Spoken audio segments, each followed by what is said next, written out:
TTC's Nagpur University from and to interact with the people, our colleagues across the country. I welcome you aboard. As ma'am mentioned, that today I'm going to discuss first the academic integrity. That what does it mean? What are the practical aspects of academic integrity and what we should do? We are going to discuss the nitty-gritties of these things and how we can adapt, how we can avoid the misconduct. So let us discuss the thing. I'm going to present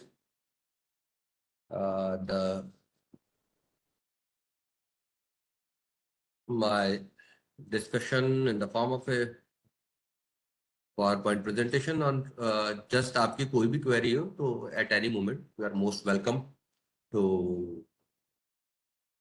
आप जो है उसको साथ जोड़िएगा, query कीजिएगा. I'll be happy to answer your queries at any moment. Okay.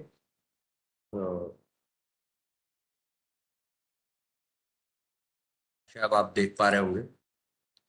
Yes, sir. Screen is visible. So friends, आप सबको प्रणाम और बात करेंगे एक अकादमिक सत्यनिष्ठा की, academic integrity in research publications, overall academy की हम बात करने वाले हैं. मेरे विश्वविद्यालय की ओर से भी आप सबका स्वागत. नागपुर विश्वविद्यालय के इस MMTC प्लेटफॉर्म पे आप सबका स्वागत. बात करेंगे आने वाले समय में एकेडमिक इंटीग्रिटी के मेरे पर्सपेक्टिव्स का. सो जैसा कि आपको मालूम है, कल ही बद्री विशाल के कपाट खुले हैं. तो with the blessings of lord Badri Vishal, Baba Kedar और माँ गंगा, मैं आप सबका स्वागत इस देवभूमि की ओर से करता हूँ, देवभूमि उत्तराखंड की ओर से करता हूँ. हम बात करने वाले हैं 9 कैरेक्टर्स ऑफ गुरु. पहले शुरुआत करेंगे. Character, academic integrity is defined by the character. Preliminary चीज क्या है हमारी? जो 9 कैरेक्टर्स हैं कि 9 लक्षण की मैं अक्सर हमेशा बात करता हूँ, अक्सर क्या कहूँ, हमेशा बात करता हूँ. शुचि, वाचस्वी, वर्चस्वी, द्युतिमान, श्रुतिमान, कृति, नम्र, उत्साही और जिज्ञासु.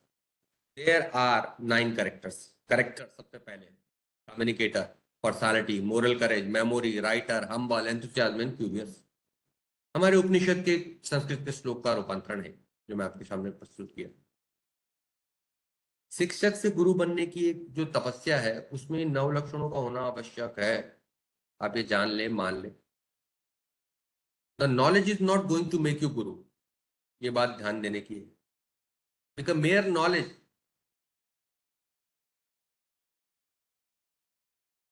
Can make you teacher, but you require with knowledge these 9 characters to become a guru. ये बात ध्यान देने की और एम्फेसाइज करने की है. And the top of the board is character. व्रतम यत्नेन संरक्षेत. चरित्र की यत्न पूर्वक रक्षा कीजिए. That integrity, उसकी बात करने जा रहे हैं. आशा करता हूं आप आने वाले समय में अपने इन 9 लक्षणों में से जिसमें भी अपने को चाहते कि मुझमें इंप्रूवमेंट की आवश्यकता है उसको और आगे बढ़े और उसको अडैप्ट करने का प्रयास करें. पहले कि हम बात करें आगे की बात में, देखिए कई चीजें भी मैं हाल ही में निर्जली होके आया हूँ Arunachal Pradesh. Just return back yesterday. वहां भी मैं बात कर रहा था, वहां के फैकल्टी मेंबर से मैं रूबरू हो रहा था. 3 दिन की एक एग्जिस्टिव वर्कशॉप थी जो मुझे लेनी थी फैकल्टी मेंबर स्कॉलर की. It was a wonderful workshop, physical workshop. तो north eastern region institute of technology कहते हैं कि मतलब नॉर्थ ईस्ट का IIT समझिए आपसे, यूनिवर्सिटी है, सेंट्रल गवर्नमेंट का पार्ट. तो वहां हम बात कर रहे थे टीचिंग एंड रिसर्च के बीच में कि भैया रिसर्च क्यों करें. देखिए टीचिंग एंड रिसर्च एक कॉम्प्लीमेंट्री पार्ट है. रिसर्च हमको एक विनिंग एज देती है जब हम टीचिंग करते हैं, हमें अपडेट रखती है. टीचिंग करते हैं तो रिसर्च अच्छी होती है, रिसर्च करते हैं तो टीचिंग अच्छी होती है. आप ही मान के चलिए टीचिंग के लिए आपको पढ़ना पड़ता है. पढ़ने से जितना अच्छा आप पढ़ेंगे उतना अच्छा आप रिसर्च कर पाएंगे. And research gives U A मतलब एक कहते हैं आपके पढ़ने पढ़ाने के जो लर्निंग का जो पेडागोजी है ना उसको एक धार देती।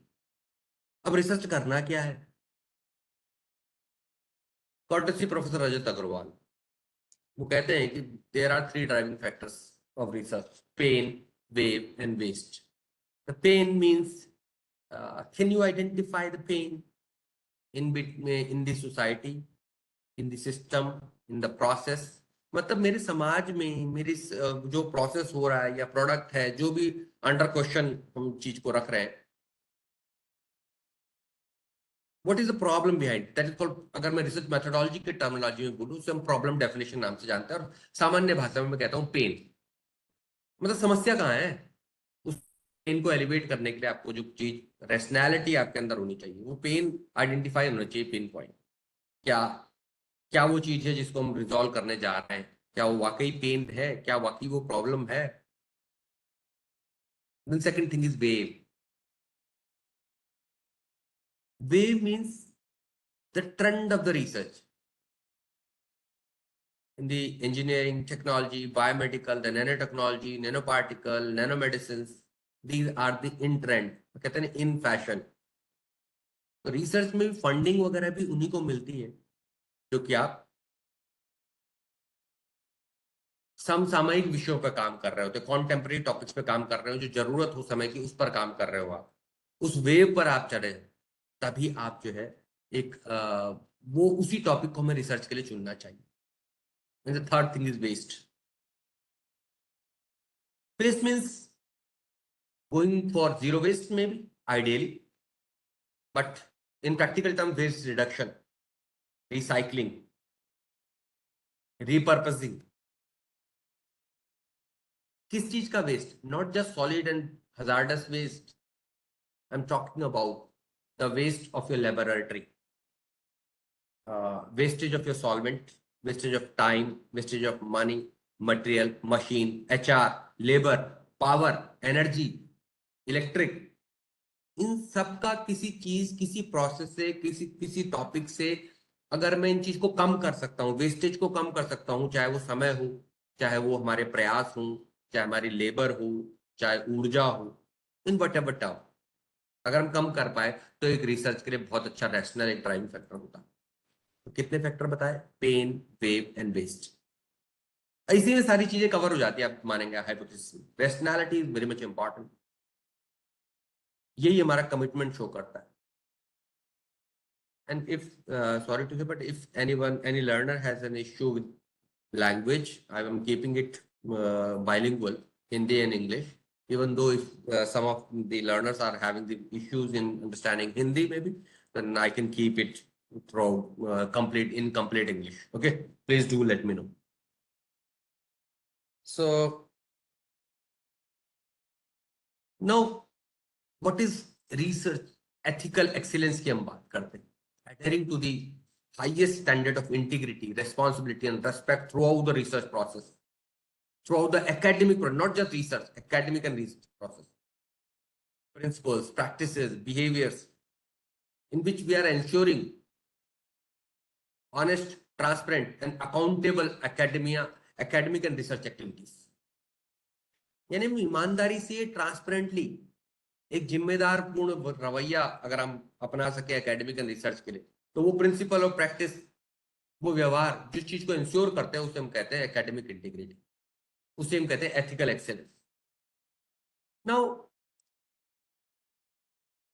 और हर प्रोफेशन के अपने अपने एथिकल स्टैंडर्ड्स भी हैं, और हर एकेडमिक एक्टिविटी में आपको कुछ ना कुछ एथिकल प्रैक्टिसेस रखनी होती है, और किसी भी तरह का basic violation is not tolerated. Value and credibility of activity आपके हाथ में as a teaching and research और एडमिनिस्ट्रेशन के बारे में अगर मैं बात कर रहा हूं। Again, quoting to a famous quote by Professor Rajat Agrawal, who is the heading the Department of Management Studies, IIT Roorkee, Uttarakhand, is mentor to me, a MOOC mentor to me, especially with respect to the MOOCs, and is a good friend of mine, and a good guide, you can say. He says that professional achievement was thought to be a function of position and content. Previously क्या था कि केवल position का content का function था, कि आप किस पद पर बैठे हो, आपकी डिग्रीज क्या हैं, आपके पास क्या अचीवमेंट्स है, कितने पेपर है, बाकी सारी चीजें। But now days ethics have become very much important, जिसमें फोकस करना जरूरी हो गया। पहले समझा जाता था कि नेचुरली होना ही चाहिए, लेकिन अब वो मैथमेटिकल फॉर्मुलेशन के पर्सपेक्टिव में हमें फंक्शन के तौर पर उसे लेना पड़ रहा है, because it is just multiplying by zero. अगर एथिक्स जीरो हो गया तो सारा प्रोफेशनल अचीवमेंट आपका वेस्ट हो गया, जीरो हो गया।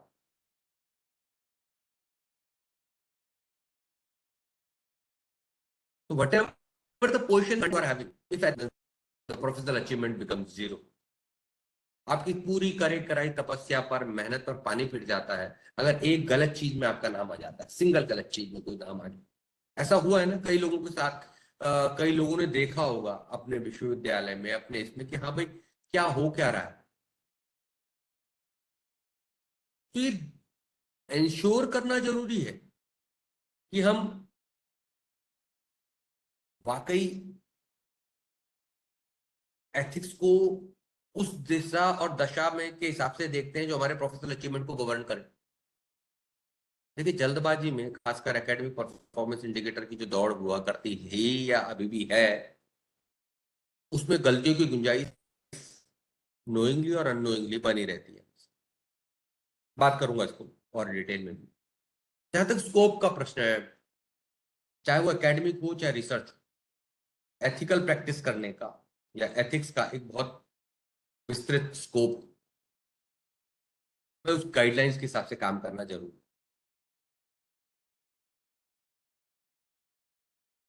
बेसिकली एकेडमिक्स के केस में मैं पहले एकेडमिक की इंटीग्रिटी की बात करता हूं। जैसे अगर मैं एकेडमिक इंटीग्रिटी के स्कोप की बात करता हूं, बेसिक एथिक्स। बेसिक एथिक्स में आप ये समझ लीजिए कि आपको पेपर बनने आता है तो आपने गौर किया हो चाहे ना क्या हो, एक एक कॉन्फ्लिक्ट ऑफ इंटरेस्ट का एक फॉर्म होता है कि भाई मेरा कोई रिलेटिव इस एग्जाम में नहीं बैठा।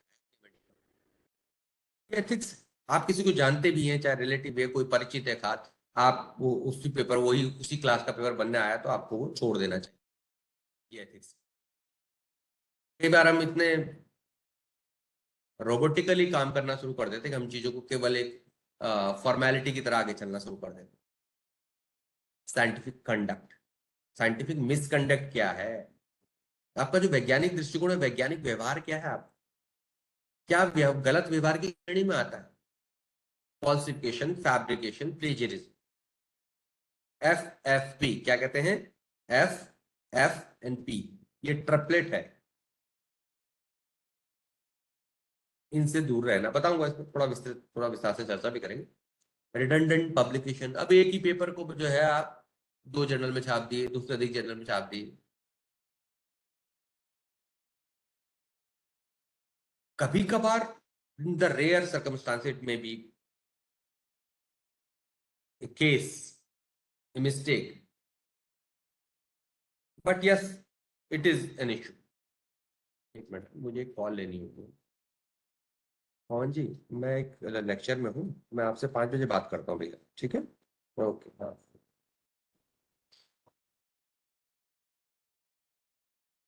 सो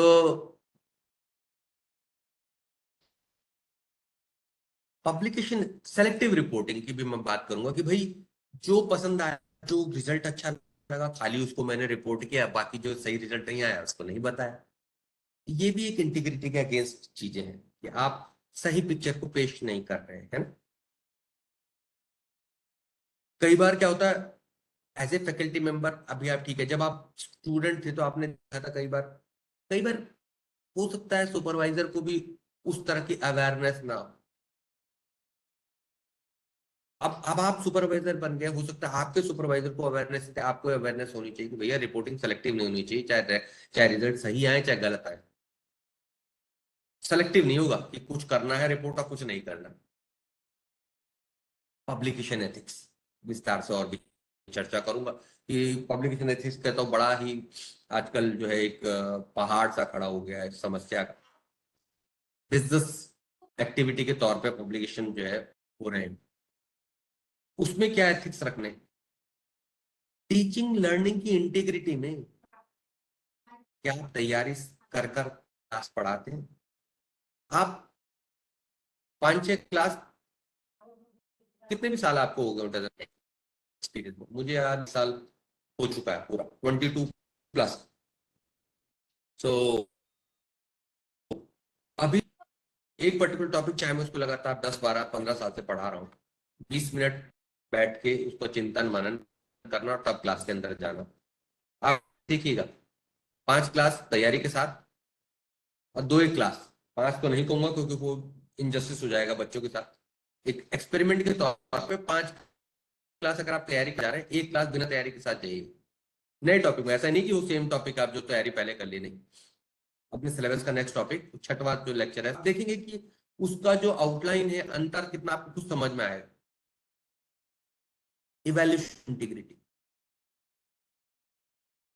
किस शिद्दत के साथ, किस डिटर्मिनेशन की डेडिकेशन के साथ आप पढ़ते पढ़ाते ही नहीं वरन इवैल्यूएशन भी करते हैं, कॉपी चेकिंग भी करते हैं, वो भी एकेडमिक इंटीग्रिटी का पार्ट। इसकी इतर बहुत सी बातें हैं जो हमको देखनी चाहिए कि करके कुछ हम चिंतन मनन करें। Friends, there are two aspects, ethics versus value. Ethics, these are the norms for conduct that distinguish between acceptable and unacceptable behavior. भाई क्या स्वीकार्य है, अस्वीकार्य है, जो चीज को डिस्टिंग्विश करता है उसको हम एथिक्स कहते हैं, एंड दे आर यूनिवर्सल। जीव हत्या ना करें, एक एथिक्स का पार्ट, हमेशा सच बोले, एथिक्स यूनिवर्सल है। इसकी तरह वैल्यू एक और मुद्दा है। Value are the principles and ideals that help in making judgment of what is more important in a particular condition. किसी पर्टिकुलर परिस्थिति में एक चीज ज्यादा इंपॉर्टेंट प्रायोरिटी दिखाती है इन सर्टेन सिचुएशन में कि मेरी प्रायोरिटी क्या हो। ये हमारा व्यू पॉइंट है जो डिटरमाइन करता है हमारे बिहेवियर को एक सर्टेन सिचुएशन। जहां एथिक्स कहता है कि क्या सही क्या गलत है, वैल्यू ये कहता है कि क्या ज्यादा इंपॉर्टेंट है,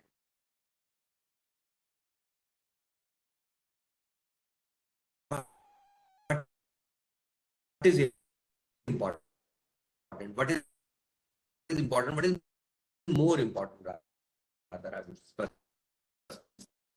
जीवन करने के लिए उनको सेक्रीफाइस करना उचित है, सेक्रीफाइस करना चाहिए। वैल्यू सिस्टम सेक्रीफाइस करने के लिए उनको यूथनेसिया, उनको जो है एक ऐसा सेक्रीफाइस ढंग से सेक्रीफाइस करना तो minimum pain, that is value system. उस सर्टेन कंडीशन में मेरी क्या है, प्रायोरिटी है कि उस एनिमल को, देखिए when we as a biomedical scientist I can say we can just twist the head of the rat to do the experiments and to kill that rat.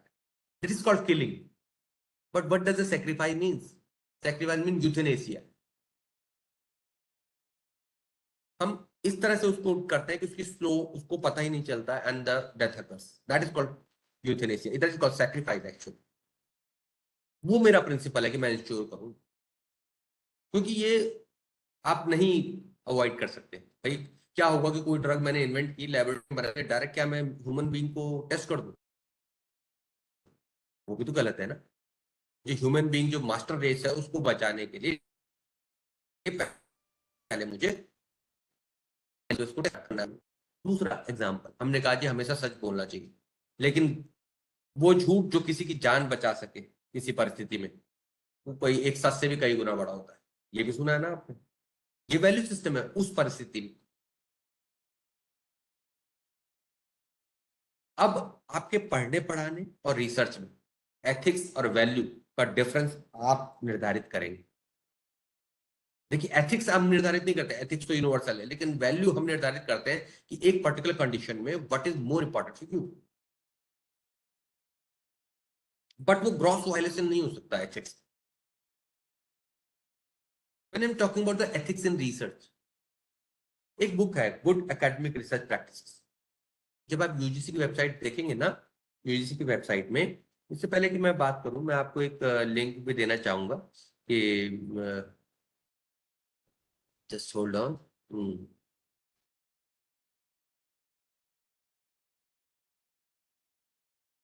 link where we will be checking this thing. Hold on.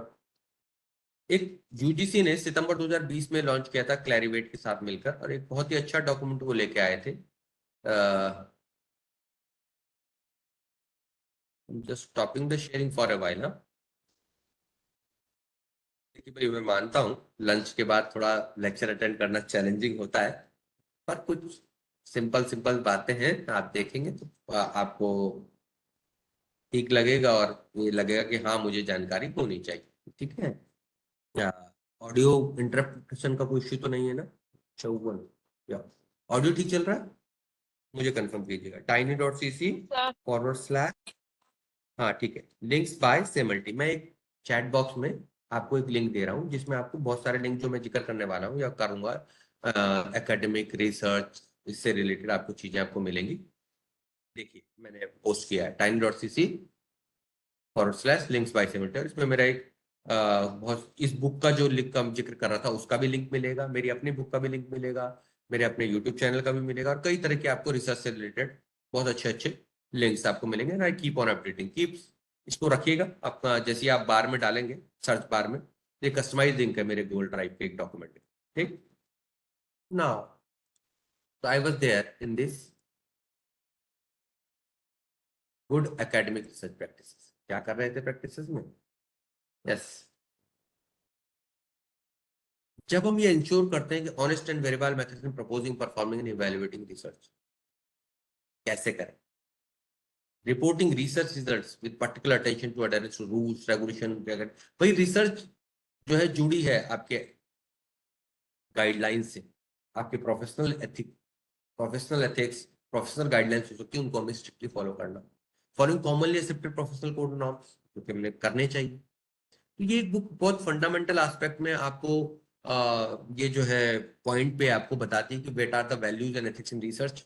सबसे पहली चीज ethics हमने जिक्र किया. Rigour, किस शिद्दत के साथ, किस डेडिकेशन के साथ आप फॉलो कर रहे हैं एथिक्स को. Relevance, whether contemporary need of the society or your lab. Transparency, whether all the results of the data are transparent or not. कुछ चीज ऐसा तो नहीं कि रिवील नहीं की जा रही है, ढकाई छुपाई जा रही है. Respect to different religion, caste, language preference या cultural differences, इन सबको रेस्पेक्ट करना. किसी की फूड हैबिट है, फूड हैबिट है तो फूड हैबिट कोई जरूरी नहीं है कि हर एक व्यक्ति वेजिटेरियन. अराउंड आई थिंक पूरे वर्ल्ड में 85% से ज्यादा लोग जो है नॉन वेजिटेरियन है. तो आप एक जो नॉन वेजिटेरियन है, कोई सर्वे आप बना रहे हैं, मान लिया जब रिसर्च कर रहा हूं, तो सर्वे में आप इस तरह से पेश नहीं करें चीजों को कि that non veg is wrong, veg is right, doesn't matter.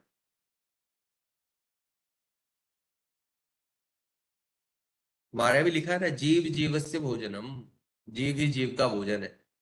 तो ठीक है, वो मेरा फूड प्रेफरेंस हो सकता है कि मैं I am pure vegetarian, rather I am may be vegan,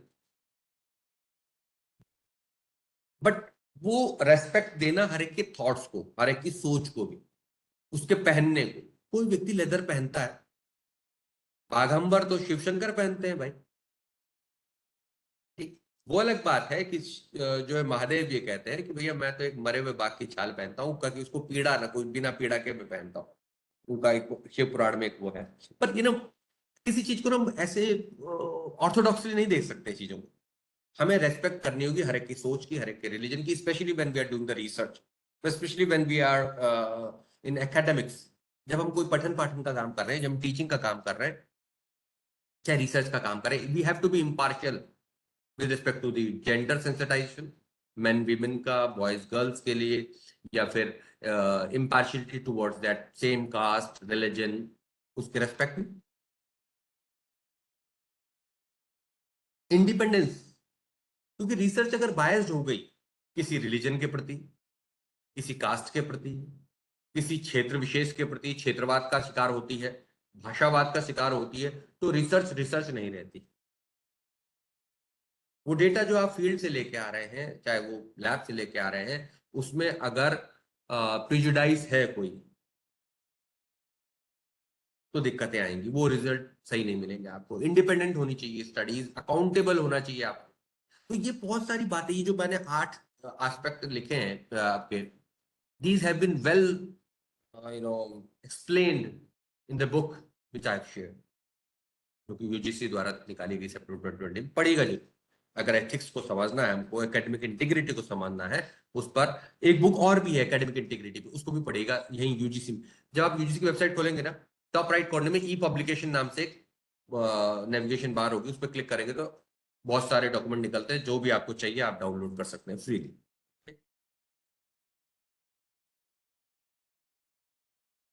जब हम प्रैक्टिस करने की बात करते हैं ethical excellence, when we are talking about the practicing the ethical excellence, you know, the core principles involve the integrity, accountability, fairness, respect, जो हम अभी जिक्र किए।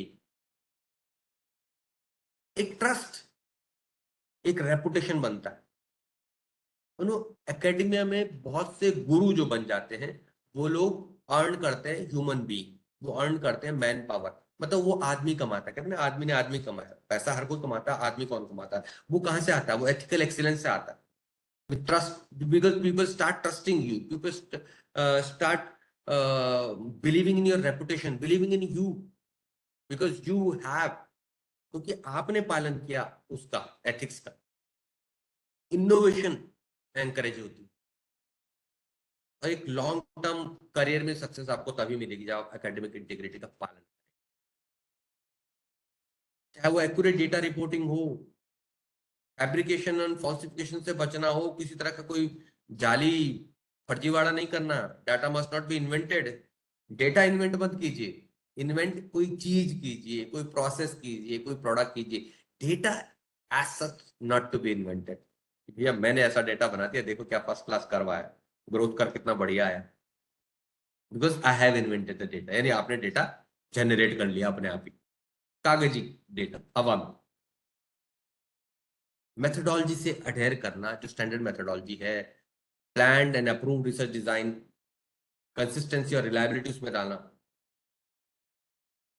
पब्लिशन पेरिस की बात होती है रिसर्चर में, तो हमें ये जरूरी है कि हम पब्लिकेशन के ही पीछे अगर जा रहे हैं तो देखना, फॉलो करना कि पब्लिकेशन की स्टैंडर्ड हम फॉलो करते हैं कि नहीं। और अकाउंटेबिलिटी का जहाँ क्वेश्चन है, देखिए जो भी हम काम कर रहे हैं, जो भी रिसर्च कर रहे हैं, उसके लिए जिम्मेदारी हमारी है, चाहे हम कोई भी ऑथर है। सारे स्टेक होल्डर्स की जो इज्जत है वो दांव पर लगी है, तो we have to take care in this sense कि we are accountable for our work, कोई तीसरा व्यक्ति अकाउंटेबल नहीं होगा। फेयरनेस, जिसका जो क्रेडिट है, जिसका जो सम्मान है, जिसकी जो को क्रेडिट ड्यू है, सारे पार्टिसिपेंट को इक्विटेबली या इक्वली जो है हम ट्रीट करें। रिसर्च में जो भी हमारे साथ, कम ज्यादा नहीं, हर सोर्स को रिकॉग्नाइज करना, एट्रीब्यूट करना, सोर्स को साइट करना, सारे पार्टिसिपेंट को इक्वल अपॉर्चुनिटी देना रिसर्च के लिए, एक्सप्लॉयटेशन को अवॉइड करना। खासकर कोलैबोरेटिव बड़े बड़े प्रोजेक्ट्स में ये दिक्कतें आती हैं कि हम किस तरह से हर एक को जो है ड्यू वेटेज दें, हर एक को जो है हम जस्ट मिनट, हर एक को हम किस तरह से इक्वली ट्रीट करें। कई बार बड़े बड़े प्रोजेक्ट में ऐसी समस्याएं आती हैं, तो हमें ये ध्यान देना होगा कि ये चीजें पहले से डिफाइंड हो कि भैया इसका क्या योगदान है और क्या हम दिखाएंगे, क्या हम शो करने वाले हैं ऑन रिकॉर्ड। हर एक पार्टिसिपेंट के लिए रेस्पेक्ट की, जब मैंने पहले भी बात कही है कि participant must voluntary agree to part, जो पार्टिसिपेंट है, मतलब आप भाई मैं एजुकेशन वाला हूँ, मैनेजमेंट वाले हैं, हम करते हैं ना सर्वे स्टडी करते हैं, तो पार्टिसिपेंट से आपने पूछा भी, प्रॉपर कंसेंट लेना जरूरी है, इन्फॉर्म्ड कंसेंट, उसकी कॉन्फिडेंशियलिटी और प्राइवेसी को सम्मान करना, और उनके पास फ्रीडम होनी चाहिए withdraw at any stage without penalty, जब भी वो किसी स्टडी का पार्ट। दिक्कतें आती है पार्टिसिपेंट के रिस्पेक्ट में, cultural, language preference, language differences, communication at stake हो जाता है, is often at stake in these condition. और कितना डेटा डिटेल है और उसमें से कितना पार्ट ऐसा है जो प्राइवेट हमें रखना है या प्राइवेसी कंसर्न के कारण जो है हमको शो नहीं करना है, वो अपने में एक चैलेंज होता है जब डेटा बड़ा होता चला जाता है। तो साहब एकेडमिक इंटीग्रिटी में आपकी वो भी जिम्मेदारी है कि जितने लोगों का आपने डाटा कलेक्ट किया उनका पर्सनल डेटा कहीं कोई शेयर ना हो। रिसर्च तो कर लिए पर ये भूल गए कि उस सब्जेक्ट की भी अपनी privacy, we have to follow that. तो गुड एकेडमिक रिसर्च करने के लिए एक अच्छा रिसर्च डिजाइन चाहिए। We need to do the research and then disseminate data fabrication, falsification of research, mishandling of research subjects, conflict of interest। आज मैं किसी लेबोरेटरी में काम कर रहा था तो उस लेबोरेटरी का फला प्रोडक्ट को ही मैंने जो है महिमा मंडन करते हुए पेपर के फॉर्म में छाप दी। But this is my conflict of interest because I am the employ of the same company, same brand I am preparing. Conflict of interest को अवॉइड करना, कई किस्से हुए भी इंटरेस्टिंगली मैं आपको बताऊं। या मैं देखता हूं कई बार होता क्या है कि थोड़ी देर के लिए मैंने जानबूझकर जो है बंद किया है शेयरिंग। एक छोटा सा एग्जांपल बताता हूँ, एथिक्स किसे कहते हैं। भैया मैंने किसी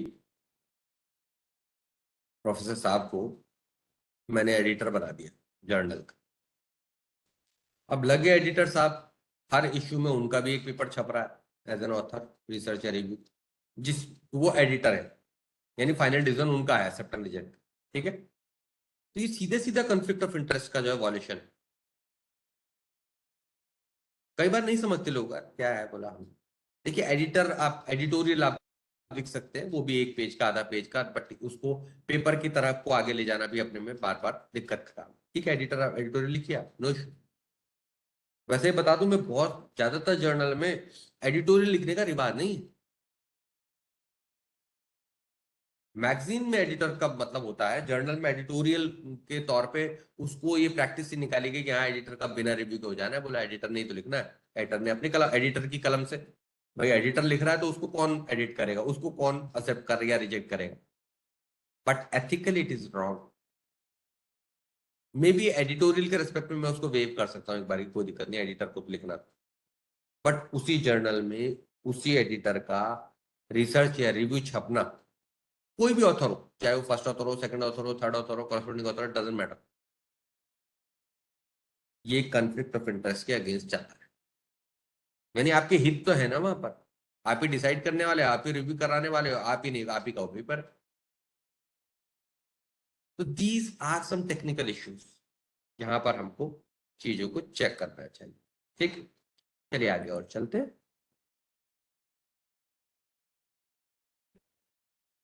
एक और इंपॉर्टेंट एस्पेक्ट होता है कोल विद ऑथर। भाई काम किया हमने, 3 4 5 लोगों ने काम किया, कौन फर्स्ट ऑथर बनेगा, कौन सेकंड, कौन थर्ड, कौन कॉरस्पॉन्डिंग। स्टैंडर्ड प्रैक्टिस में फर्स्ट ऑथर वो जो लेबोरेटरी वर्क कर रहा है या फील्ड में काम कर रहा है, कॉरस्पॉन्डिंग ऑथर सुपरवाइजर उस प्रोजेक्ट का, उस स्टूडेंट का। बाकी को ऑथर में वो जो कंट्रीब्यूट किए हैं, लैबमेट भी हो सकते हैं, रिसर्च स्कॉलर और भी हो सकते हैं जो आपके अंडर में है, या स्टूडेंट हो सकते हैं पीजी के जिनको आपने साथ में काम के लिए लगाया था। पर ये जान ले, ऑथरशिप कोई उपहार नहीं है, it's not a kind of gift. Gift देने और लेने की चीज नहीं है ऑथरशिप। क्योंकि गिफ्ट तो ऐसा होता है कि आपने जिसको दे दिया, अब वो कैसा भी हुआ, तो जनरली क्या होता है कि ये जो गिफ्ट है वो देने वाले या लेने वाले दोनों को इश्यू कर सकता है। आज नहीं तो कल, कल नहीं तो परसों में। गलती हुई तो आप ये नहीं कह सकते कि भाई मैं तो करस्पॉन्डिंग ऑथर नहीं था, फर्स्ट तो कोई और था करस्पॉन्डिंग ऑथर, मैं कुछ अलग हूँ। If credit is yours for publishing article in a particular journal, the discredit is same. Discredit में भी शेयर करना पड़ेगा। आजकल चलन चला है कॉन्ट्रीब्यूटरी ऑथरशिप का, तुम 2000 दे दो, तुम 2000 दे दो, तुम 2000 दे दो, इस तरह से कॉन्ट्री पार्टी की तरह हमारी जर्नल में पेपर छप रहे। कभी भी ऑथरशिप को ग्रीजिंग के तौर पे इस्तेमाल ना किया जाए। आपको मैं बता दूं, कई वाइस चांसलर्स ने अपनी जो है चेयर को खो दिया। कुछ वाइस चांसलर ऐसे हैं जिनकी थीसिस में कुछ टेबल थी, वो टेबल चुर गई, या वो टेबल जो है वो चोरी भी थी या चोरी की गई थी। They were no lifted from a particular any previous thesis और पेपर। वो टेबल तो उठाई स्कॉलर ने, टेबल किसकी उठ गई? वाइस चांसलर की। वाइस चांसलर का पद उससे धोना पड़ा, हाथ धोना पड़ा। कौन सी टेबल किस टेबल किसकी किसकी टेबल में भारी पड़ जाए, कब पड़ जाए, नहीं पता। So be alert. No authorship gift के तौर पे दीजिए न लीजिए। हाँ, जिसने काम किया है, जिसने इंटेलेक्चुअल योगदान किया है, बौद्धिक योगदान किया है आपके रिसर्च में, उसको आप ऑथरशिप दीजिए। प्रमोशन होने वाला है, बोला हेड का नाम भी डाल देते हैं ऑथर में, डीन का नाम भी डाल देते हैं। कई तो हमारे हमने ऐसा भी किस्सा देखा, सब्जेक्ट कोई और, तो भाई ने जो है वो अपने वाइस चांसलर का नाम को ऑथर में डाल दिया, वाइस चांसलर ह्यूमैनिटी का, ये जो बंदा किसी साइंस का। आप कोई मुंह पे जाके तो नहीं कहेगा ना कि आप कर क्या रहे हो जी।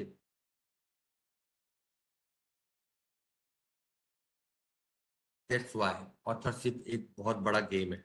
ऑथरशिप आसान नहीं है चीजें करने को ध्यान में देना। आप खुश मत हुई, किसी ने, आप दोस्त ने आपका नाम डाल दिया, पता चला वो पेपर रिट्रैक्ट हो गया, नाम तो आपके भी आएगा ना वो, कि आपका पेपर रिट्रैक्ट हुआ या हटा दिया गया, है कि नहीं? Next thing is falsification, fabrication, plagiarism. ये तीन तत्वों की हमने बात की थी। सलामी पॉलिसी में बात करेंगे सेल्फ प्लेजरिज्म, ऑनररी ऑथरशिप, वही सम्मान के तौर पे आपने, अरे यार अपने साथ के अच्छे दोस्त हैं, मित्र हैं। कॉन्ट्रैक्ट राइटिंग, किसी और के लिए पेपर लिख दिया, अपने नाम नहीं, उसने कहा जी इतना पैसा दे देंगे। कई हमारे स्कॉलर्स, कई हमारे पोस्ट डॉक्टरेट फेलो जो यूएस, यूरोप में बैठे हैं, सिंगापुर बैठे हैं, चाइना बैठे हैं, वो एक बिजनेस के तौर पे दूसरों के लिए पेपर लिख रहे हैं। This are called ghost writing. आपने पैसा दिया, बोला ठीक है यार तुम हमारे नाम से पेपर छाप देना। Don't get indulge in this kind of thing. गलत, जिस चीज की फाउंडेशन गलत हो वो आगे गलत ही होगा। Next is falsification. तेने डेटा ही झूठ झूठ डेटा बना दिया, डेटा में चेंज कर दिया, डेटा नया बना लिया, ओमिटिंग डेटा, थोड़ा डाटा हटा दिया, चेंज कर दिया। फैब्रिकेशन, नया डाटा इन्वेंट कर दिया, डेटा इन्वेंट कर दिया। बहुत ही जो है these are the no prestigious scientist, data ही नया बना लिया है, एक्सैजरेट किए, फैक्ट को हाइड किए। प्लेजरिज्म के बारे में हम बात करने वाले हैं ही, जिसे साहित्य चोरी कहते हैं। थोड़ा सा तो कुछ साइट में उसको बात करेंगे। सलामी पब्लिकेशन। सलामी publication is kind of slices, text slicing. एक स्टडी को कई और छोटी छोटी स्टडीज में, पब्लिशेबल स्टडीज में तोड़ देना कि भाई वो पेपर बन जाता है, इसे कहते हैं सलामी स्लाइसिंग। इससे होगा क्या? बड़ी एक रिसर्च थी, काफी बड़ी ठीक ठाक रिसर्च, उसको इतने छोटे टुकड़ों में तोड़ दिया कि उसकी स्टडी की पहचान अपने में रह ही नहीं गई कुछ, अपने वो सब स्टडीज इनकम्प्लीट है। ये completeness in study is one of the parameter for the publication और क्वालिटी पब्लिकेशन। आपको ये जताती हैं सलामी स्लाइसिंग की, हर एक जो सैंपल है उसका सोर्स अलग है, पर पता चला वो एक ही बैच के थे, थोड़ा सोर्स एक ही था।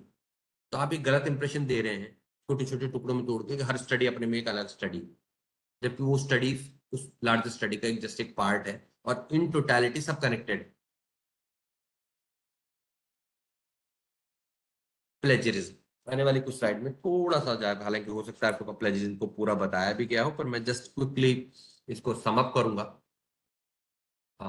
इन around next 15 minutes and so 15-20 minutes, और उसके बाद आपने क्वेश्चन तैयार रखेगा।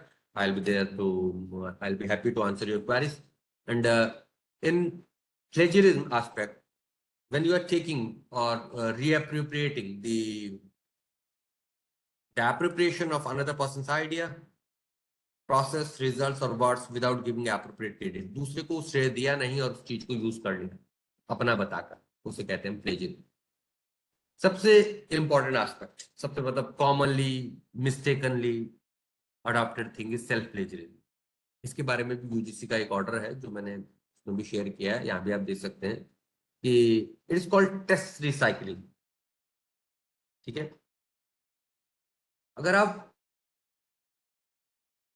रिप्रोड्यूस करते हैं टुकड़ों में या कंप्लीटली अपने ही किसी पिछले काम को बिना किसी एडिक्वेट परमिशन के या एक्नॉलेजमेंट के या रेफरेंस के, इस तरह से कि जो नया वर्क है वो आप पेश कर रहे हैं कि वो एक नया, जो नया लेटेस्ट वर्क है वो नया है और ओरिजिनल है और एक नई स्टडी, उसको कहते हैं हम सेल्फ प्लेजरिज्म और टेस्ट रिसाइकलिंग। यानी जो आप पहले किया है वो भी आप दोबारा पेश नहीं कर सकते, पर में नहीं डाल सकते। इस सेम लाइक कि भाई आपने जो काम पहले किया ना उसका क्रेडिट आप ले चुके, आपने जो पीजी में डेजर्टेशन किया उसके की डिग्री आप ले चुके,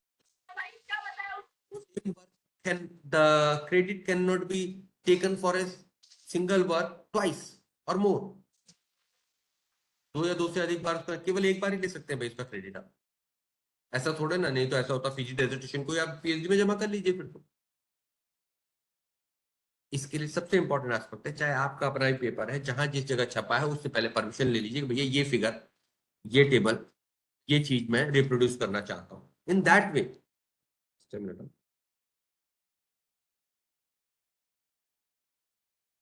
हम्म, अच्छा, ठीक है, ठीक है, ओके ओके, ठीक है, ठीक है, चलो, चलो, ठीक, ठीक। सो सो फ्रेंड्स,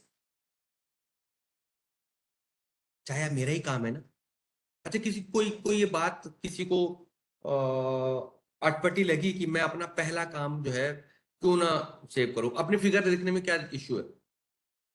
भाई मैंने किसी आर्टिकल में पहले कोई फिगर बनाया, मतलब कॉन्सेप्ट, देखिए जाहिर सी बात, रिजल्ट वाला तो पार्ट हम नहीं कर सकते ना, रिजल्ट डिस्कशन तो कतई नहीं कर सकते, आप बिल्कुल कॉपी नहीं कर सकते, लेकिन हाँ इंट्रोडक्शन पार्ट में टेबल ले लिया, फिगर ले लिया, क्यों नहीं लूंगा भाई मैं नहीं बनाया था ना, क्यों नहीं लेना चाहिए? What is the technical reason behind it?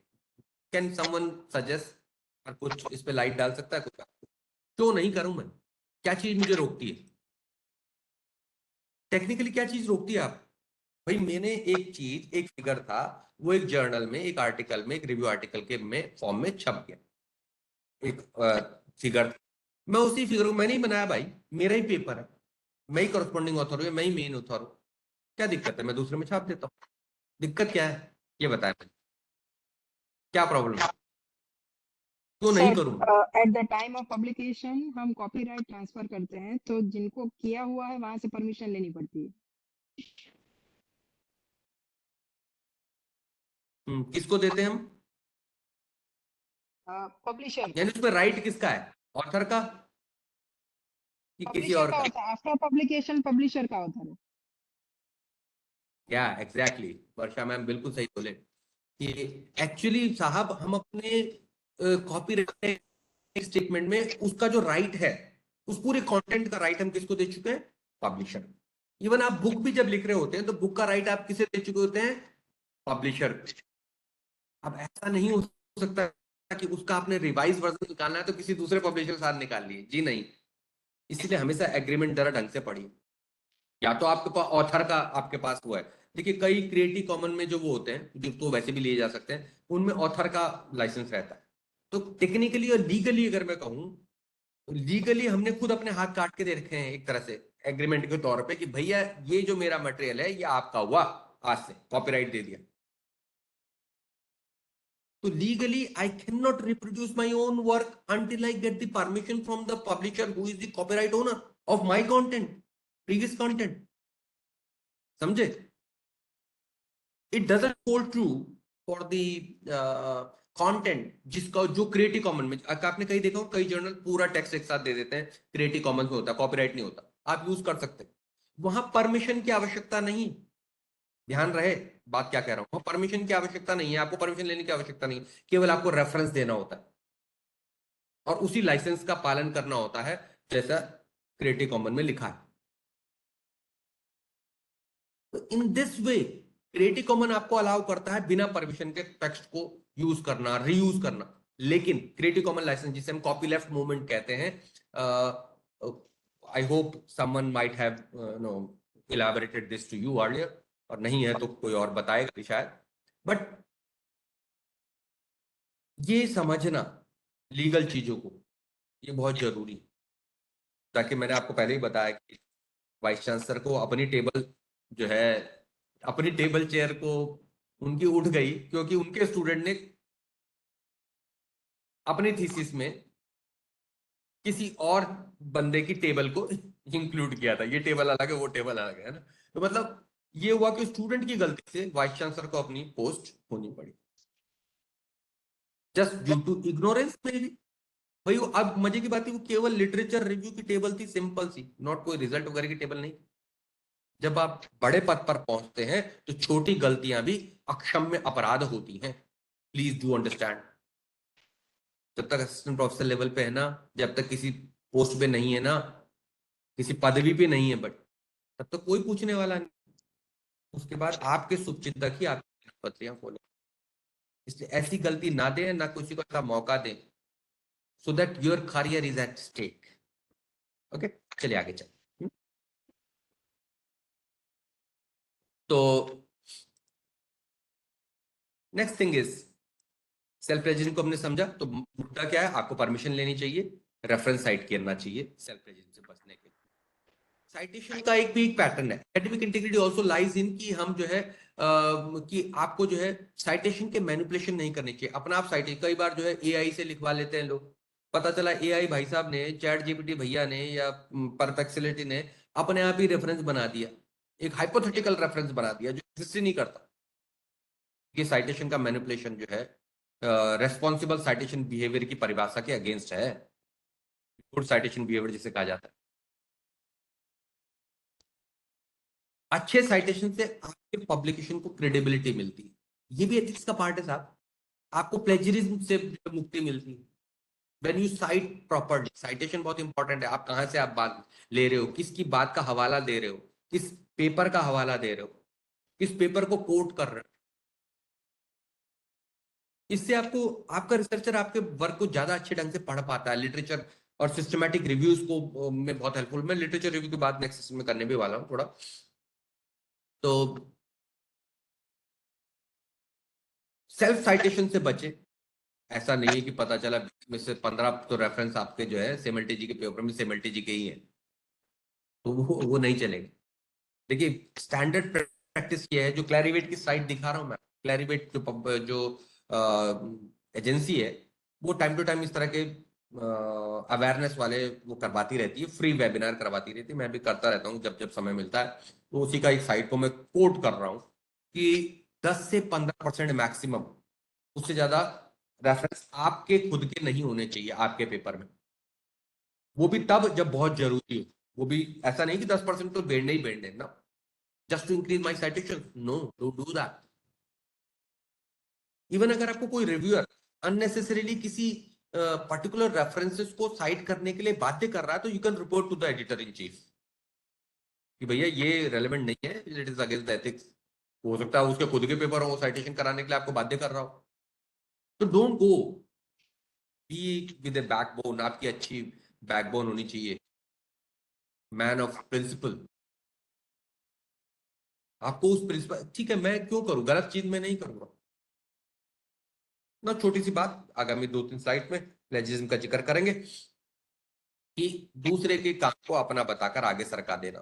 प्लेजिज्म regulation 28 UGC का promotion of academic integrity and prevention of plagiarism in higher education institution regulation 2018, जो कि 23 जुलाई को एग्जिस्टेंस में आया। The link has also been given, जो मैंने लिंक आपको शेयर किया tiny.cc/links/by70। इसको जरूर, आपसे मेरा विनम्र और हाथ जोड़ के निवेदन है कि जरूर पढ़िएगा। अगर आप मेरे पूरे डिस्कशन को पूरा नहीं भी सुन रहे हैं तो इस बात को जरूर कान खोल के सुन लीजिए। और आपको फुर्सत नहीं आपके पास बहुत काम है, अपना ये लिंक उठाइए और अपने किसी रिसर्च स्कॉलर और नहीं तो अपना पीजी स्टूडेंट जो आपके अंडर में काम कर रहा हो उसको भेज दीजिए, उसको कहिए पढ़ के आना और मुझे बताना, ब्रीफ करना बहुत जरूरी है साहब। क्यों जरूरी है कि सबसे पहले तो स्टूडेंट को पता होना जरूरी है और हमें भी पता होना जरूरी है as a supervisor, because if student does thing wrong उसका उतना लॉस नहीं होगा, आपका पूरा करियर दांव पे लग जाएगा। स्टूडेंट के साथ साथ सुपरवाइजर की भी विदाई तय। स्टूडेंट का क्या होगा, ज्यादा से ज्यादा उसका रजिस्ट्रेशन कैंसिल हो जाएगा, बहुत ज्यादा हो गया। नाउ एकेडमिक इंटीग्रिटी डिफाइंड इस एक्ट में जो है, इस रेगुलेशन में हम डिफाइन करते हैं द इंटेलेक्चुअल ऑनेस्टी, जो बौद्धिक ईमानदारी जिसे कहेंगे, in proposing, performing, reporting any activity which leads to the creation of intellectual property। बौद्धिक संपदा के निर्माण में, उसको प्रपोज करने में, परफॉर्म करने में, वो जो भी चीजें जो होती हैं उनको हम कहते हैं इंटेलेक्चुअल ऑनेस्टी, जिस शिद्दत के हिसाब से किया जाता है। Plagiarism means the practice of taking someone else work. ये मैं क्यों बता रहा हूँ, ये डेफिनेशन जो है उस रेगुलेशन का पार्ट है, रेगुलेशन में ऑफिशियल डेफिनेशन। ये रेगुलेशन खाली इसलिए नहीं है कि कैसे कि किस चीज को क्या सजा दी जाए जिसने किया, नहीं, वो कहते हैं ऐसा माहौल बनाए कि इस चीज की जरूरत ही ना पड़े, लोग अवेयर हो। हमारा जो पूरा सिस्टम है, एकेडमिक इंस्टीट्यूशन का सिस्टम है, वो चाहे रिसर्च थीसिस हो, चाहे डिसर्टेशन हो, चाहे प्रमोशन हो एकेडमिक इंटीग्रिटी का, प्रिवेंशन ऑफ मिसकंडक्ट हो, इंक्लूडिंग प्लेजरिज्म इन एकेडमिक राइटिंग, ये सारे चीज student, faculty member, research staff के बीच में एक अवेयरनेस का लेवल होना चाहिए।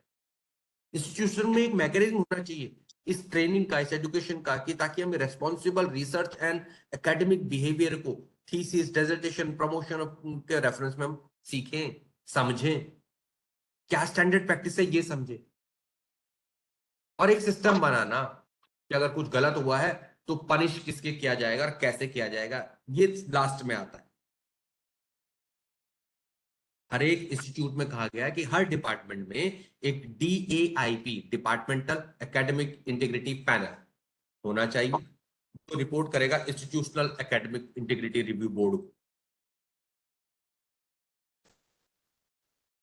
और कोई गलती पाई जाती है तो पेनल्टीज की जा सकती है डिपेंडिंग ऑन सिमिलैरिटी। देखिए, जब कोई प्लेजरिज्म चेक होता है तो ये देखा जाता है कि डिपेंडिंग ऑन जो प्लेजरिज्म के जो सॉफ्टवेयर होते हैं वो ये देखते हैं कि अवेलेबल लिटरेचर से वो कितना मैच करता है, कितना सिमिलर है। और ये मजे की बात है कि जो है हर सिमिलैरिटी कोई जरूर नहीं कि प्लेजरिज्म हो, है ना, ये चीज ध्यान देने की।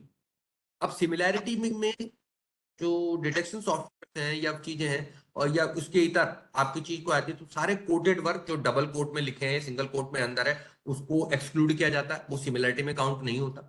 References, bibliography, table of content, preface, acknowledgement, वहां जो भी कोई चीज है वो सिमिलैरिटी में अगर दिख भी रहा है तो उसको एक्सक्लूड किया जाता है। Generic terms, law, standard symbols, standard equation like E equal to MC square है, भैया वो तो होगी ना, वो तो E equal to MC square हमेशा हर जगह वही रहेगा। तो it can not be a plagiarism of Einstein equation, जो स्टैंडर्ड फिगर स्टैंडर्ड इक्वेशन है। अब ये जो प्लेजरिज्म के लेवल है वो लेवल 0, 1, 2, 3 4 लेवल होते हैं। 10% जो कि अलाउड है, 10% तक तो चलो हम मान सकते हैं, उसको प्लेजरिज्म नहीं माना जाता, सिमिलैरिटी बोला जाता है, माइनर सिमिलैरिटी कहा जाता है। अगर सिमिलैरिटी 10% से ज्यादा है, 40% से कम है, उसे लेवल 1 कहा जाता है। 40 से 60% सिमिलैरिटी मतलब समानता पाई गई, लगता है कि कॉपी किया है, 40 से 60% कॉपीड है, तो मैं कहूंगा वो लेवल 2। लेवल 3 60 से ऊपर परसेंट।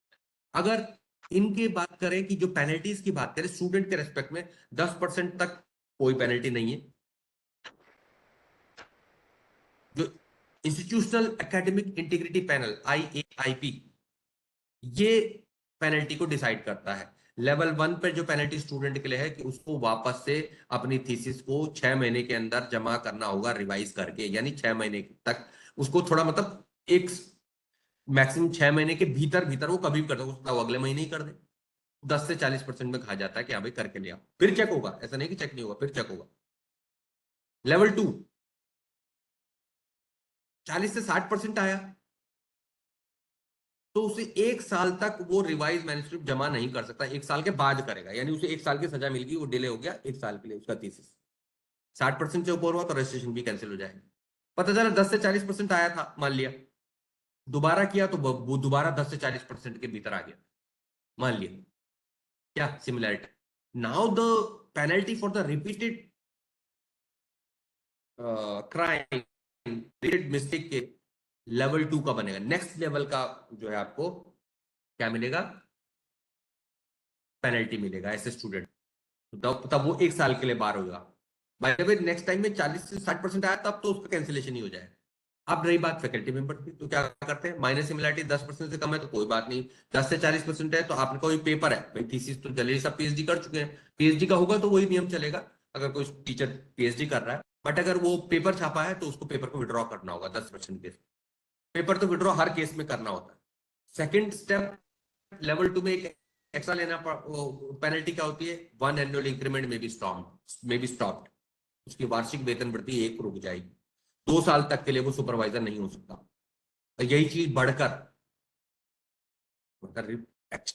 60% से ऊपर के केस में 2 सक्सेसिव एनुअल इंक्रीमेंट और 3 साल तक के लिए पीएचडी में सुपरवाइजर बैन या पीजी में। और नेक्स्ट वाले लेवल में अगर दोबारा पकड़ा जाता है तो नेक्स्ट लेवल का आपको पेनल्टी देना पड़ेगा, सेम पेनल्टी नहीं होगा, अगले लेवल का पेनल्टी लगेगा। ये समझना कितनी चीज आसान नहीं है चीजों को। जब प्लेजरिज्म दिखे, आपको सिमिलैरिटी दिखे तो तुरंत उसको चेक करवाएं, चाहे सर्च इंजन से, डिटेक्शन सॉफ्टवेयर से, गूगल थोड़ा बहुत गूगल आइडिया देता है, लेकिन जनरली जो plagiarism detection tool like authenticate publishers बहुत यूज करते हैं। आज की डेट में किताबों की भी दुकानें लगी हुई, आप पैसा लेके जाइए, झोली में किताब ले, पैसे लेके जाइए, उसी झोली में जो है 2-3 घंटे बाद किताब या 10 घंटे बाद आप किताब जो है प्रिंट करवा के ले आइए, 10-20 हजार में किताबें छप जाएंगी। लेकिन किताब बुक में अगर वो आपका जो है सिमिलैरिटी पकड़ी गई, किसी ने उसको चेक करवा लिया, तो आपके पास वही पेनल्टी लगेगी, ध्यान रखना। स्टैंडर्ड पब्लिशर बिना पीयर रिव्यू के, बिना रिव्यू के, बिना रेजिम चेकिंग के पब्लिश नहीं करते हैं वो। इसी तरह टर्निटिन, ज्यादातर लोगों पर टर्निटिन की अपनी आईडी होगी, आपके इंस्टीट्यूट में होगा तो आपको अपनी आईडी मिलेगी। पहले जो उर्कुन था वो भी अब टर्निटिन द्वारा खरीद लिया गया है, तो इंडियन जो डेटा बैंक था वो भी एनरिच हो गया है टर्निटिन का। Not Turnitin is the one of the most powerful detection software. Grammarly है, नॉट ओनली आपने देखा हो ग्रामरली केवल ग्रामर ठीक करने का ऐप नहीं है, ग्रामरली से कुछ हद तक प्लेजरिज्म भी जो है चेक हो सकता है। इस तरह से कुछ ये फ्री सॉफ्टवेयर है, फ्रीमियम वर्जन कहते हैं, इसमें मतलब 1000 वर्ड तक फ्री चेक कर सकते हैं, उससे ऊपर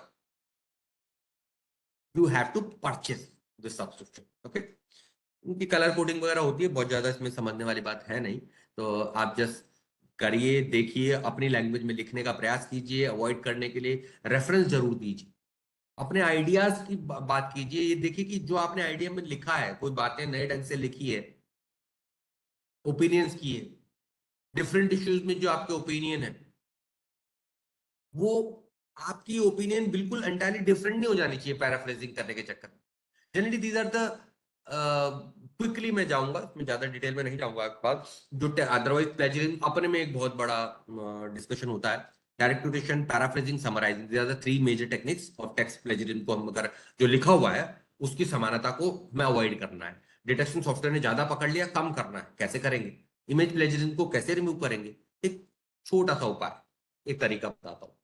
पहली बात है डायरेक्ट कोटेशन, पहला मेथड, यानी जो चीज लिखी है, किसी ने कहा है, उसे डायरेक्ट कोट में डालिए, डबल कोट में डालिए, और जिस जो रेफरेंस है उसको लिखिए। से for example Thomas Alva Edison ने एक चीज बात बोली कि anything that won't sell I don't want to invent, its sale is proof of utility and utility is success. मैंने उसे लगाया डबल कोट में और लिखा Thomas Edison, that is direct quote. Paper के केस में कोई चीज आपने एज सच कोई लाइन लिखी है, डबल कोट में डालिए, उस पेपर का रेफरेंस नंबर, रेफरेंस डाल दीजिए। ये पहला मेथड डायरेक्ट कोटेशन, किस चीज का, अवॉइडिंग प्लेजरिज्म का। दूसरा मेथड है साहब पैराफ्रेजिंग। देखिए पैराफ्रेजिंग चोरी का उपाय भी है, चोरी से बचने का उपाय भी, क्या, प्लेजरिज्म, साहित्य चोरी। पैराफ्रेजिंग मतलब थोड़ा बहुत वर्ड इधर उधर कर दिए, चीजें वही रही, पैराफ्रेजिंग, वो चोरी है। लेकिन बचने में अगर ढंग से उसको लिखा जाए, अच्छे ढंग से लिखा जाए, यानी वही बात जो एडिसन ने कही थी, मैंने कहा बोला, Edison said that he doesn't want to invent a thing which doesn't sell because sale is the proof of utility and success, Edison. ठीक, so in that case in that case जो है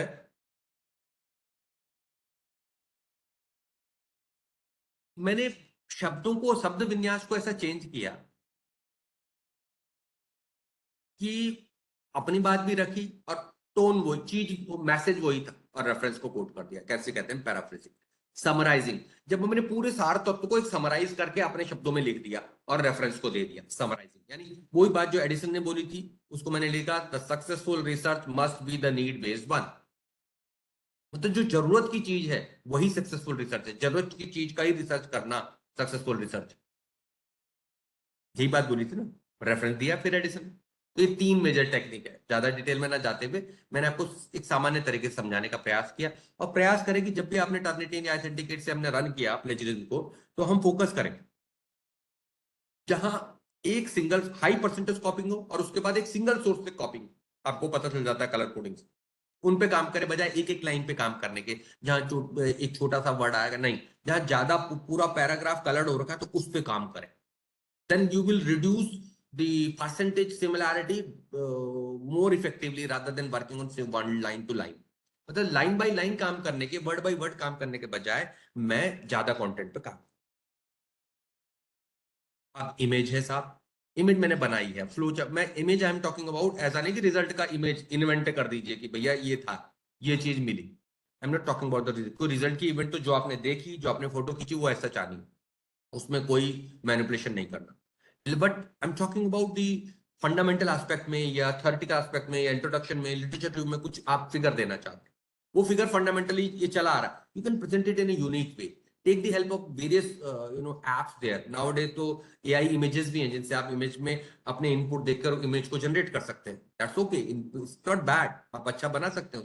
इसके अलावा स्टैंडर्ड ल्यूसिड चार्ट, आपको flow chart है, process chart है, lucid chart में बड़े अच्छे ढंग से आप उसको कस्टमाइज कर सकते हैं और उसको सेव कर सकते हैं। 3 4 5 तक फ्रीली आपको मिल जाते हैं, तो आप चाहे तो एक ही को एडिट करते रहें, तो उसमें भी आपका काम हो जाता है, आपको सब्सक्रिप्शन भी लेना पड़ता। गूगल ड्राइंग, एमएस ऑफिस के टूल्स हैं लाइक वर्ड आर्ट है, स्मार्ट आर्ट है, MS 365 है।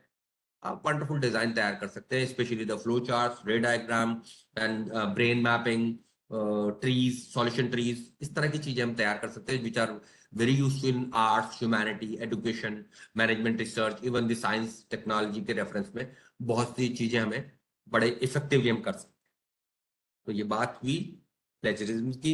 एंड लास्ट में एक बात कहूंगा, एकमात्र उपाय क्या है? ईमानदार रहिए, just be honest, this the soul की। Give credit, attribute, cite, acknowledge the source honestly. जिससे आपने लिया है, जो सोर्स है, उसको ऑनेस्टली एक्नॉलेज कीजिए। आस्क फॉर परमिशन, जहां से परमिशन की आवश्यकता है परमिशन जरूर ले। दूसरे के विचारों का सम्मान करें, पीपल्स के आइडिया के, जब भी एकेडमिक एक्सचेंजेस की हम बात करते हैं।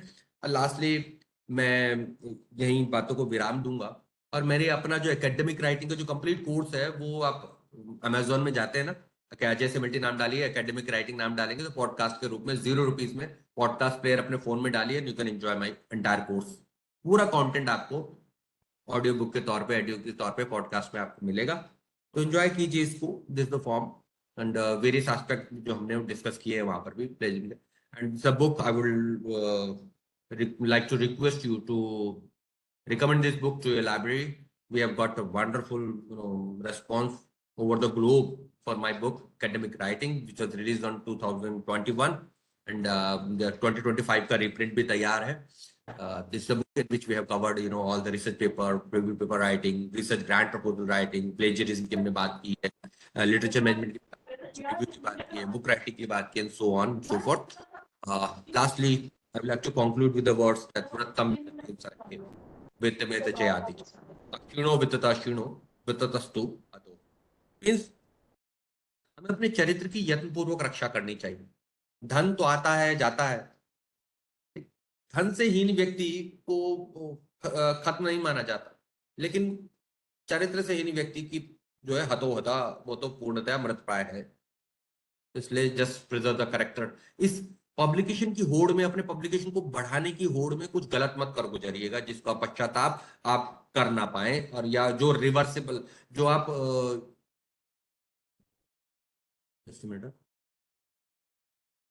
जो चीज आप आप मुझे सुन पा रहे हैं? मैं म्यूट तो नहीं हूँ ना? हो ऐकत आहे सर हाँ ठीक है। तो मेरे कहने का मतलब ये है कि कुछ गलत मत कर गुजरिएगा। होता क्या है, बड़ा अच्छा लगता है चीजें नंबर बढ़ाने में, नंबर बढ़ने में, हाजी पेपर छप जाए, कुछ गलत मत करिए। कोई बात नहीं, 24 पेपर साल के ना छपे, 2 या 4 छप जाए बहुत है। अच्छी क्वालिटी के अच्छे पेपर ईमानदारी के साथ, जिसमें आपने कुछ गलत नहीं किया। ठीक है, फोकस कीजिए क्वालिटी पे, और अपने स्टूडेंट को लेगेसी पास ऑन करेंगे। अगर आप ये देखें, अगर आप हमारा स्टूडेंट ये देखेगा कि मेरे गुरुजी तो पेपर छापते रहते हैं, कभी वो सेब पे रिसर्च करते हैं, कभी अनार पे रिसर्च करते हैं, कभी नैनो टेक्नोलॉजी पे करते हैं, कभी डिफेंस पे करते हैं, क्योंकि जिसके साथ कंट्रीब्यूटरी में मिल गया, पैसा दे दिया, पेपर छप जाता है। आजकल की डेट में पता चला वो साल के जो है 24-25 पेपर आ रहे हैं, 30 पेपर आ रहे हैं, पर समझ में सबको आ रहा है कि क्या हो रहा है। काम अपनी लैब को अनरिच कीजिए, अपने इंस्टीट्यूट के पेपर को आगे लेके जाइए जो वहीं काम हुआ है। ठेके पे मत दीजिए काम को, जैसे घर बनाते हैं ना, वैसे पेपर का काम कम से कम हाथ जोड़ के मत दीजिए किसी को, रिसर्च का काम। जस्ट चरित्र की रत्नपूर्वक और अपने प्रोफेशन की जो है रक्षा करनी हमारे हाथ में। You are most welcome for the Q&A session. Thank you. तो आप सबका धन्यवाद एक पेशेंस शेयरिंग के। तो मैं sparing the time for Q&A। Thank you. Thank you, sir. Thank you, sir. Thank you sir आपको Any question? बात अपनी रखना Sir, चाहते हो, you are wonderful most welcome. session, sir. Very important key topics you have shared. जो चीजें हमें research करते वक्त पता होनी चाहिए, while the time of publication, it is must to know all these things. Friends, any question, any query?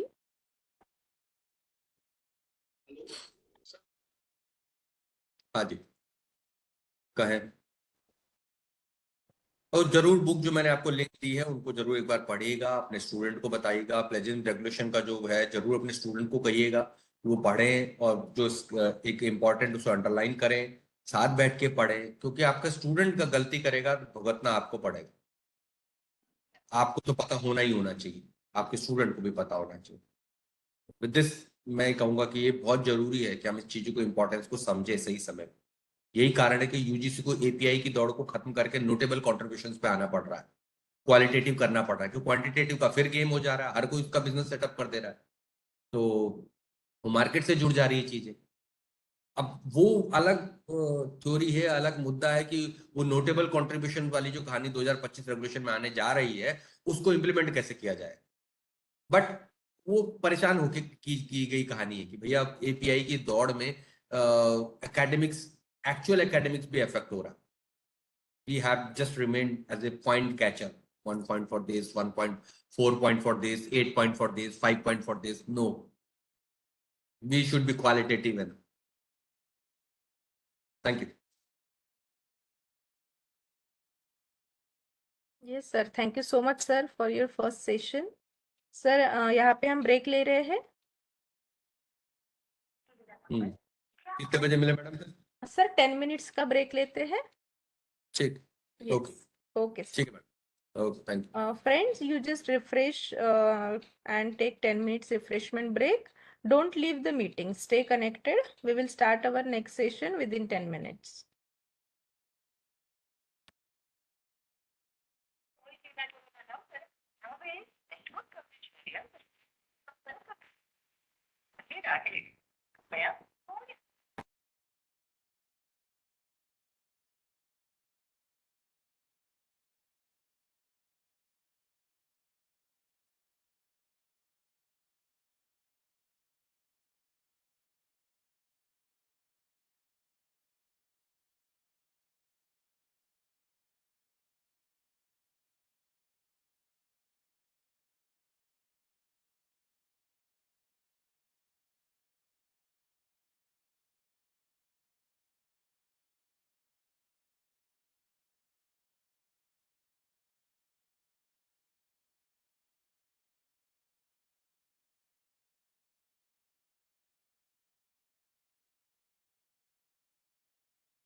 Sir, shall we start? जी madam बस आ जाओ। Yes.